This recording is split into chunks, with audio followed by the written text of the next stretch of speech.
Iman dan harapan, berharap itu nggak bisa dipisahkan. Iman dan sabar itu nggak bisa dipisahkan. Iman dan berserah diri atau menyerahkan urusannya, tawakul atau kita nyebutnya tawakal, nggak bisa dipisahkan. Bagaimana kita mau menyebut diri kita mukmin sementara kita nggak sabar ketika diuji dengan perasaan? Alhamdulillah kalau kita selama ini masih bersabar dengan ujian fisik. Ujian fisik yang setiap hari kita alamin apa? Lelah, capek, pulang kerja, pulang sekolah, pulang dari kampus, ngaji.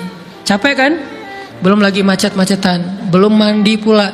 Dari tadi pagi, dari semalam kurang tidur dan segala macam. Lelah, capek, ngantuk.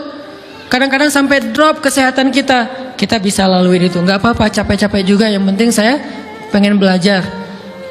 Jalan nih jauh-jauh, ada yang dari Sumedang, ada yang dari Lembang, ada yang dari Banjaran, dari mana-mana datang pengen ngaji. Jarak jauh nggak apa-apa, macet nggak apa-apa, lelah nggak apa-apa, habis duit nggak masalah.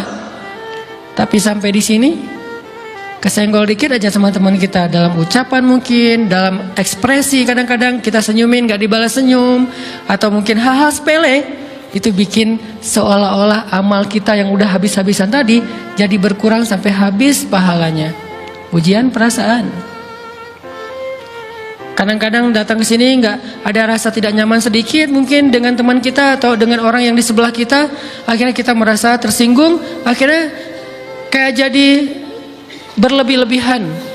Di tangga, di pintu, pas keluar, di tempat wudhu, di mana, hal sepele sebetulnya, tapi mengganggunya bukan fisik kita. Yang terganggu bukan harta kita, tapi yang terganggu perasaan kita nih, rasa nyaman kita yang terganggu, seolah-olah hilang semuanya. Jadi nggak berarti. Ini namanya ujian, teman-teman. Mudah-mudahan kita bisa istiqomah dalam masalah perasaan ini. Pertanyaan sederhananya adalah gimana sih cara kita menghadapi itu? Saya juga lagi belajar, ini bukan kata saya ya, tapi saya coba merangkum dari beberapa hadis, dari beberapa ayat. Mudah-mudahan ini jadi semacam tips dari Allah, dari Rasul, cara kita supaya lebih sabar dalam menghadapi ujian, khususnya ujian perasaan. Pertama, saya mengambil dari hadis riwayat yang diriwayatkan dari Abu Hurairah, hadis hasan. Nabi SAW mengatakan, "Ma yazalul bala'u bil mu'mini wal mu'minati fi nafsihi wa waladihi wa malihi hatta yalqallaha ta'ala wa ma alaihi khati'ah." Tidaklah seseorang selesai diuji, baik dia laki-laki, orang yang beriman, atau perempuan yang beriman, baik itu ujiannya terjadi pada dirinya, atau melalui anaknya, atau melalui hartanya. Artinya ujian harta, ujian fisik, ujian perasaan, sampai dia bertemu dengan Allah dan dia tidak punya dosa. Apa maksud dari hadis ini? Ujian itu tidak akan berakhir kecuali kalau dosa kita sudah habis. Allah akan menguji kita terus untuk membersihkan diri kita dari dosa. Sehingga yang harus kita coba bangun awareness dalam diri kita kalau lagi diuji, Allah pengen membersihkan dosa saya nih. Sehingga kita ridho dengan ujian, bukan ikhlas ya. Kalau ikhlas ibadah, kalau ujian ridho, rela. Saya ridho ya Allah walaupun ini berat. Saya ridho ya Allah walaupun saya berharap Engkau beri jalan keluar. Saya ridho ya Allah walaupun saya berharap ditolong oleh Allah. Tapi tetap ridho diberikan ujian itu, sambil berdoa diberikan jalan keluar, ditolong, diberikan keajaiban. Cuman gak mau mengeluh. Dan berdoa meminta jalan keluar bukan mengeluh, itu ibadah. Berdoa itu ibadah dalam Islam. Sehingga Allah suka banget sama hamba yang berdoa. Allah suka dengan hamba yang curhat. Nabi itu kalau lagi curhat, doanya aja bisa berjam-jam cuma doa doang tuh. Kayak hadis Aisyah pas lagi cemburu malam-malam kan, Aisyah lagi tidur, ini jatah malamnya Aisyah. Tiba-tiba dia nyari-nyari raba-raba, Nabi nggak ada, dicari di kamar mandi nggak ada. Biasanya Nabi sholat di sebelah Aisyah. Wah, curiga nih, jangan-jangan ke rumah si fulan. Dicari ke rumahnya, ditelepon nggak aktif, mungkin lagi dicas, datang ke rumahnya. Ketuk pintu. Hafsah, Nabi di rumah kamu nggak? Enggak Aisyah, beneran. Cari ke rumah Sofia. Sofia, Nabi di sini enggak? Enggak, beneran. Cari ke rumah Maria. Maria di sini enggak Nabi? Enggak. kemana ya Nabi? Rumah istri-istri yang lain gak ada. Pas balik ke rumahnya, ngelewat masjid, ngelihat Nabi lagi sujud di Masjid Nabawi, di mihrab. Dan Aisyah mendengar Nabi menangis sambil berdoa. Dan sujudnya itu seperti membaca 1 juz Al-Quran. Dan itu isinya doa nangis. Robbi, Robbi, Robbi, Robbi. Jadi kalau kita katakan gak usah banyak berdoa sama Allah, malu. Justru Allah suka kepada hamba yang berdoa. Justru sebaliknya, kalau kita jarang berdoa atau enggan berdoa, buat Allah itu orang sombong. Allah gak suka hamba kayak gitu. Kamu gak butuh saya. Sama kayak kita lagi ada masalah, punya teman yang punya kelebihan harta, terus kita kayak bingung gitu nyari kesana kemari pinjaman, dia gak dikasih tahu. Pas dia tahu dari orang lain, dia ngomong apa? Kamu gak nganggap saya ya? Emangnya saya bukan teman kamu? Kok kamu punya masalah keuangan tapi saya nggak dikasih tahu, malah saya tahunya dari orang lain? Tersinggung kan? Kalau teman kita aja tersinggung, apalagi Allah. Kamu punya masalah kok nggak ngomong ke saya, wahai hambaku? Bukan berarti Allah nggak tahu. Allah tahu, cuman Allah berhak, bukan ingin ya, berhak untuk dilibatkan. Allah berhak untuk dicurhatin. Allah berhak untuk dijadikan tempat kita untuk habis-habisan menangis dan melampiaskan masalah kita kepada Allah dalam bentuk curhat-curhat dan doa. Sehingga kalau kita berdoa, ya Rabbi, Allah langsung inni qarib, mendekat Allah kepada kita. Jadi teman-teman yang dirahmati Allah, kalau kita punya masalah, kita coba bangun awareness, oh Allah pengen membersihkan dosa-dosa saya nih. Terus kita berdoa, ya Allah bantu saya, ya Allah tolonglah saya, istighfar. Saya kadang-kadang ngerasa nih, kalau ada dosa, ada kesalahan, ada kekeliruan yang saya lakukan, misalnya gitu, kalau saya nggak kuat istighfarnya, bentar lagi akan diuji sama Allah. Ujiannya macam-macam. Alhamdulillahnya ujiannya masih ketahan. Pasti diuji sama Allah. Kalau istighfarnya nggak kuat, taubatnya tuh nggak kuat, langsung diuji sama Allah. Dan saya langsung sadar, oh benar, berarti yang tadi ini lagi dihapus sama Allah nih. Perkencang lagi, perkuat lagi istighfar. Kenapa? Karena kalau istighfar kita kuat, berarti kan dosa kita dihapus dengan istighfar ya. Otomatis ujian kita durasinya berkurang. Makin kuat istighfar, makin berkurang. Kalau istighfarnya udah mantap, udah selesai, Allah cabut tuh ujian kita, diganti dengan kebaikan. Jadi teman-teman, kita coba sadari, oh kalau Allah menguji saya, emang saya banyak dosa. Sebelum kita mencari kambing hitam, nyalahin orang lain, sebelum kita marah kepada orang lain, kadang wajar kita marah kepada orang lain gara-gara ucapannya, komennya, teks dari dia, wajar. Tapi sebelum itu, marah dulu kepada diri kita atas dosa dan kesalahan kita yang baru saja kita lakukan, atau yang dulu kita lakuin dan belum benar-benar kita tinggalkan. Kalau kita ngerasa banyak dosa di masa lalu sebelum kita taubat, hijrah, berarti mungkin itulah alasan kenapa sekarang kita diuji setelah hijrah. Kenapa agak-agak harus jungkir balik setelah kita hijrah? Kenapa harus sedikit berdarah-darah setelah kita hijrah? Anggap aja itu untuk mengkifarat, membersihkan dosa-dosa kita yang telah lalu. Supaya apa? Supaya kalau kita pulang kepada Allah, kita pulang dalam keadaan bersih. Dan itu pasti akan menjadi orang yang paling beruntung. Daripada nanti diberesin di akhirat, mending diberesin di dunia kan? Soalnya kalau diberesin di akhirat, itu lebih berat. Akhirat itu perlakuannya beda dengan di dunia. Di dunia kalau kita salah, akan dibalas oleh Allah. Kalau kita belum taubat, dibalas oleh Allah sama. Tapi di akhirat, ukurannya beda. Sehingga heran ya, kalau ada orang yang merasa beruntung lolos dari hukuman dunia, dia pikir dia udah lolos dari hukuman Allah, mending dia beresin deh di dunia daripada nanti di akhir berlarut-larut. Itu bahaya banget. Kalau buat saya pribadi, dan saya yakin teman-teman juga kayak gitu, gak mau ada masalah di akhirat, mending masalah di dunia aja. Tapi masalah di dunia juga kita gak mau berlarut-larut, pengen cepat dimudahin sama Allah. Caranya istighfar.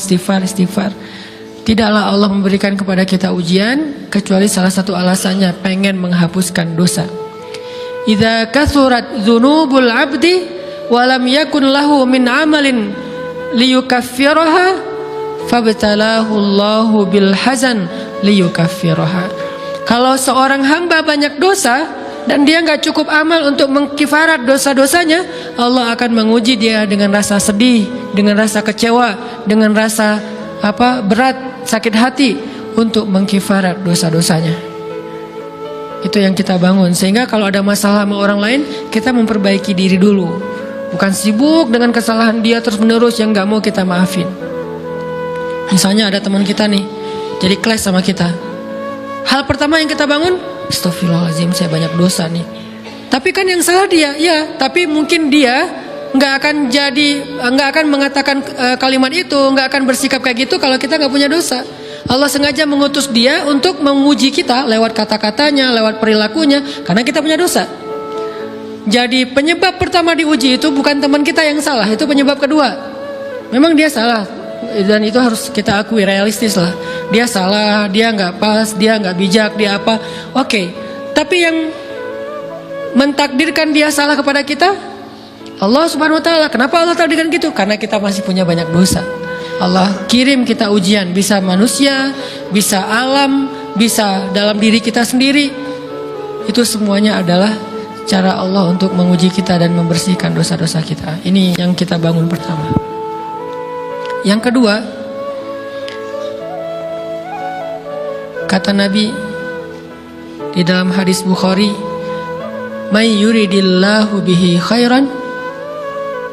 Yang terkenal kan yufaqihu fiddin, itu yang terkenal. Ternyata ada dua modelnya. Ada may yuridillahu bihi khairan yufaqihu fiddin. Siapa yang Allah pengen kasih dia kebaikan agama, kebaikan, Allah akan buat dia mengerti halal dan haram. Itu berarti Allah sayang sama dia. Ini satu model hadis. Ada model yang kedua, mirip redaksinya. May yuridillahu bihi khairan yusib min. Hadis Bukhari. Siapa yang Allah pengen ngasih dia kebaikan, Allah uji. Hah? Kok gitu caranya? Ternyata kayak gitu rahasianya. May yuridillahu bihi khairan, may yuridillahu bihi khairan. Siapa yang Allah pengen ngasih dia kebaikan, Allah kasih dia musibah atau ujian. Kenapa bisa seperti itu, Ustaz? Fa inna ma'al usri yusra, inna ma'al usri yusra. Seolah-olah Allah bilang di dalam ayat itu, kalau kalian mau dapat kemudahan, biasanya lewatnya kesusahan dulu. Kalau kalian pengen dapat keberuntungan, biasanya dapatnya kerugian dulu. Tapi keberuntungan dan kerugiannya pasti nggak sebanding. Keberuntungannya jauh lebih besar daripada kerugiannya. Kerugian itu kayak modal doang, DP. Jadi kalau kita mau dapat kejutan dari Allah, Allah kasih kita DP. DP-nya apa? Ujian. DP-nya musibah. DP-nya rasa nggak nyaman. Itu DP tuh. DP terhadap apa? DP dari Allah terhadap hadiah-hadiah besar yang Allah pengen ngasih ke kita setelahnya. Cuman banyak orang yang menolak DP ini. Sama kayak kita misalnya. Kalau kita mau ngasih dia hadiah, kita kasih dia kayak kejutan dulu. Dia lagi ulang tahun nih, disiram air dulu. Setelah itu dikasih hadiah-hadiah yang mahal. Rela nggak disiram air demi hadiah? Rela, udah siramin lagi aja. Kalau setelahnya ada hadiah. Yang kita nggak rela, kalau setelah disiram disuruh bersih-bersih sendiri dan gak dikasih apa-apa, kan gak rela tuh. Berarti ini bab iman. Yakin gak kalau Allah tetap ngasih hadiah? Kan sabar dan iman itu ternyata tahu aman, kembar. Kalau kita yakin Allah ngasih hadiah setelah ngasih kita DP ujian, ya kita akan sabar. Gak apa-apa deh, bentar lagi mau dikasih hadiah, digini-giniin juga gak masalah. Dibully, diapain sama Allah, biarin aja. Ya Allah saya sabar, kan bentar lagi mau dikasih hadiah nih. Ini masalah yakin. Tapi kalau kita gak yakin, apa sih maunya Allah, gitu kan? Begitu kalimat ini keluar, maka yang muncul setelahnya adalah mengeluh, berputus asa, dan gak akan sabar menghadapi ujian. Ujian, kata Nabi, may yuridillahu bihi khairan. Siapa yang Allah pengen kasih hadiah, siapa yang Allah pengen kasih kejutan, siapa yang Allah pengen kasih pertolongan, siapa yang Allah pengen kasih kebaikan, yusib min. Allah akan uji dia dulu. Ini sunnatullah. Sehingga kalau kita lagi diuji, yang kita lihat jangan ujiannya, apa setelah itu. Gimana ngelihatnya Ustaz? Gak kelihatan? Dengan mata hati. Istafti qalbak, tanya kepada hatimu, kelihatan gak? Dengan mata hati. Gimana ngelihat dengan mata hati? Dengan iman. Saya percaya Allah pasti ngasih kebaikan setelah ini. Orang Allah sendiri yang ngomong, gak ada satu huruf pun di Al-Quran yang salah. Apalagi satu ayat, apalagi dua ayat. Fa inna ma'al usri yusra. Ditegesin lagi, inna ma'al usri yusra. Tapi usr dulu, baru yusr. Dikasih kesusahan sedikit, dikasih kemudahan yang banyak. Dikasih kesusahan sedikit, dikasih kemudahan yang banyak. Ini yang kita coba bangun tajdidul iman, bangun memperbaharui yakin. Sehingga ketika kita diuji, sedih, wajar. Mengaduh sedikit bukan mengeluh ya. Kalau mengeluh kan nyalahin Allah. Kalau ngaduh, yang namanya orang dicubit kan, itu ngaduh. Tapi kalau apa sih maunya Allah? Nah itu ngeluh. Antara mengadu dengan mengeluh berbeda. Mengadu itu manusiawi. Sedih itu manusiawi. Air mata bahkan bukan hanya manusiawi, itu rahmat dari Allah. Orang yang nggak bisa menangis itu yang bahaya. Kalau kita masih bisa menangis, berarti kita masih peka hatinya. Bukankah anak kecil paling sering menangis? Berarti hatinya peka. Siapa lagi selain anak kecil yang paling sering menangis? Cewek. Cowok itu emang nggak punya perasaan, makanya jarang nangis. Cewek dikit-dikit nangis, jangan bilang, cemen banget sih nangis, cengeng apa? Enggak, karena dia perasaannya lebih peka dari kita. Itulah kenapa Allah menitipkan bayi kepada perempuan. Kalau dititipin ke laki-laki, hancur. Di balik kepekaan perempuan, di balik sensitifnya perempuan, di balik perasaannya yang luar biasa, di situ Allah Subhanahu wa taala menitipkan amanah, dia yang paling baik dalam merawat bayinya. Perempuan secara umum mungkin lebih banyak bicara daripada laki-laki ya. Walaupun ada orang yang perempuan pendiam banget, ada yang nggak ngomong sama sekali, misalnya diem-diem aja, ada. Tapi secara umum perempuan lebih banyak berucap daripada laki-laki. Emangnya ini kekurangan? Bukan. Ini kelebihan. Kalau dia berikan itu dalam hal yang tepat. Apa yang tepat? Mendidik anak. Justru karena perempuan banyak ngomong, lebih baik dalam mendidik anak daripada laki-laki. Laki-laki itu kurang mendidik, kurang mengedukasi kepada anak dengan usia tertentu karena dia jarang memahamkan. Salah hanya marah, salah hanya ditegur. Kalau ibunya jelasin, gini sebelum tidur ibunya yang ceritain banyak cerita. Saya sendiri ngalamin sering mana seorang ayah sama ibu interaksi sama anak dalam bentuk verbal. Sering ibu. Jadi menangis itu rahmat dari Allah. Nggak apa-apa, nangis saja. Dan itu tidak disebut mengeluh. Kamu kok nangis? Kan orang Islam harus sabar. Emangnya nangis dengan sabar itu bertolak belakang? Sabar tetap sabar ya, nangis jalan aja terus nangis. Nangis pakai nangisnya nggak cuma nangis doang, emotikonnya juga nangis, berderai-derai gitu. Sampai air matanya menggenang gitu kan ya. Boleh lah. Ditambah lagi dengan visual menangisnya, posting bahwa dia lagi tertusuk duri dengan postingan kaktus atau apalah. Dia pengen share ke semua orang bahwa saya sedang sedih. Sehingga nanti ketika ada orang yang menghibur dia dengan sedikit kata-kata yang sabar ya segala macam, wah makin berderai-derai. Itu belum jadi. Kecuali dia keluarkan kata-kata mengeluh, baru dia disebut orang yang banyak mengeluh, berputus asa. Kalau mengaduh wajar. Walaupun ada nabi udah diuji berat nggak mau mengaduh, apalagi ngeluh. Zakaria digergaji mengadu aja nggak. Kenapa? Karena kata malaikat, kalau kamu mengaduh sedikit aja, maka Allah Subhanahu wa taala akan menghancurkan kaum ini. Dia kasihan kepada kaumnya, nggak mau mengaduh. Satu-satunya orang yang kita tidak boleh mengaduh hanya orang tua. Atau itu mengeluh kalau untuk orang tua. Kalau yang lain nggak disebut mengeluh. Kalau ke teman, malas nggak apa-apa. Jangan sering-sering tapi. Apaan sih? Ke teman boleh. Tapi ke orang tua, saja, itu bukan lagi mengaduh, itu sudah mengeluh. Khusus untuk orang tua. Kalau di antara manusia. Kalau kepada Allah dan Rasul, pastinya lebih dari itu. Ketika kita diam saja, tidak langsung beranjak sami'na wa ata'na labbaika ya rabbi wa sa'daik, enggak memenuhi panggilan Allah, itu sudah disebut bagian dari kufur ingkar. Tapi minimal kita mungkin masih mengaduh, kita masih menangis, kita masih lelah, kita masih merasa lemah. Setidaknya kita tidak mengeluh. Kenapa? Kita percaya Allah kalau mau ngasih hadiah kepada hambanya, DP-nya itu ujian. Dan yakinlah hadiahnya minimal 10 kali lipat lebih baik daripada ujian itu. Minimal, karena nggak ada amal soleh yang dibalas di bawah 10 kali lipat tuh nggak ada.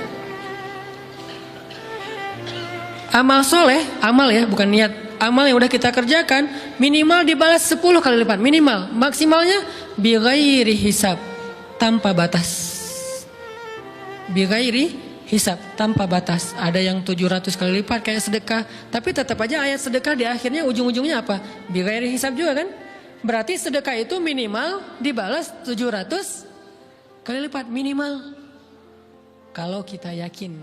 Selalu syaratnya kalau kita yakin. Dan saya ngebuktiin itu banget.